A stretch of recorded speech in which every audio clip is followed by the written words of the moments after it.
तो भाई और बहन जब एक प्लेटफॉर्म पर एक साथ अगर शिक्षा ग्रहण करेंगे और उनमें अगर भाव, भाई और बहन का भाव यदि ऊंचा है, तो जीवन भर इस संबंधों की पवित्रता को वो बना करके रखेगा।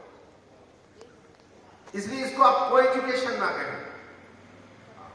देखो ये जो अंग्रेजी का शब्द है ना, ये हमें कहीं ना कहीं ऐसी दिशा में लेकर के जाता है जहां अर्थ का अनर्थ हो जाता है।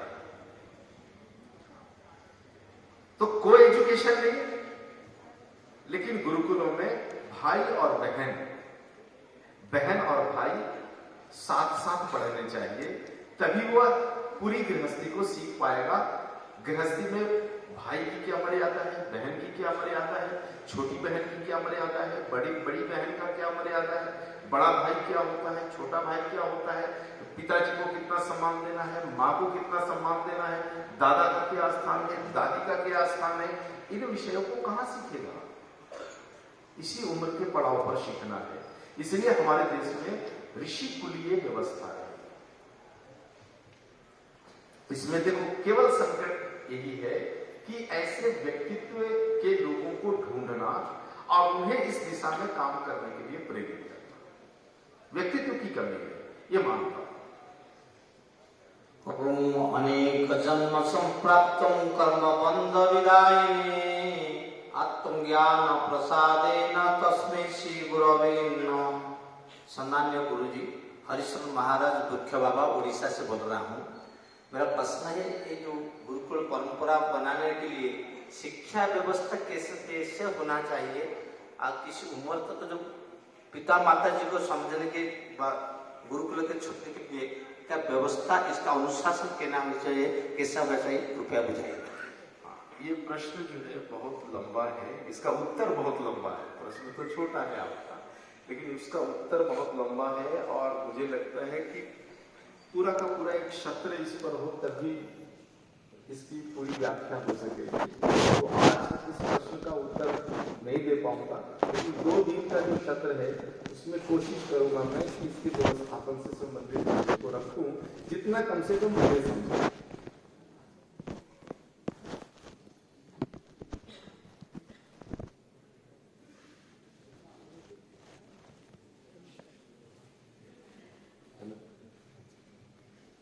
गुरुजी प्रणाम। मेरा मन का विचार है कि अभी जो भारत में बहुत सारे गुरुकुल चल रहे हैं या चलाने के प्रयास जारी है, तो वो सब सशुल्क चल रहे हैं, निःशुल्क बहुत कम चल रहे हैं।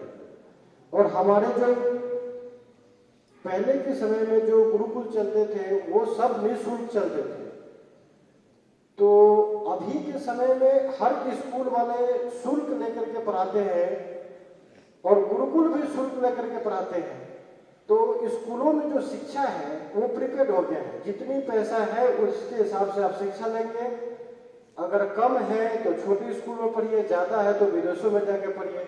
और सेम कंडीशन गुरुकुल में भी हो गया है कि आपके पास जितनी पैसा है वैसी गुरुकुलों में आपकी एडमिशन होगी और आप पढ़ पाएंगे, वरना निःशुल्क तो है ही नहीं। तो किसी अगर ऐसा बच्चा है जो पढ़ना तो चाहता है लेकिन उसके पास व्यवस्था नहीं है कि हाँ वो ज्यादा शुल्क चुका पाए, तो वो व्यवस्था हम लोग कैसे बना पाए, या वो चल पाएगी क्या या नहीं चल पाएगी?